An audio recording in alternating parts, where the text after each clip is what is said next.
Alors ce qui se passe aujourd'hui, c'est les assises de la jeunesse. Donc la ville de Dinan ressent le besoin, à travers ses élus, de savoir un peu ce que pense la jeunesse, notamment sur la thématique culturelle. On n'a pas le temps de s'ennuyer, il y a les groupes locaux qui jouent, et puis après on s'installe, on discute. Les jeunes ont répondu quand même présents, donc ça c'est intéressant.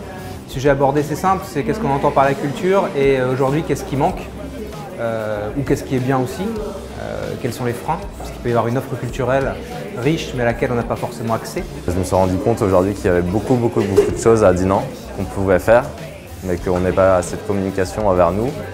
Il faudrait que nous, on cherche beaucoup plus à voir ce qui se passe.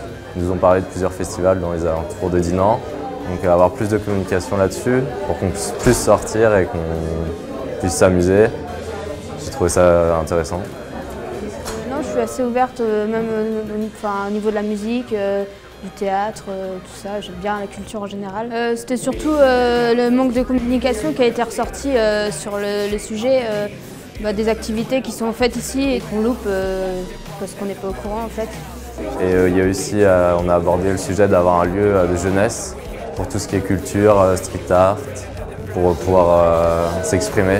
Ce qui est intéressant et moi qui me surprend toujours, c'est de voir que les jeunes sont impliqués sur leur territoire, ils font des choses, ils ont envie de faire plein de trucs. Donc il y a une application concrète, il y a l'idée d'aller vraiment dans la concrétisation d'actions pour améliorer un peu tous ces freins qu'on aura identifiés. Après ça sera l'affaire des élus, mais voilà, je pense que la méthode est bonne en tout cas.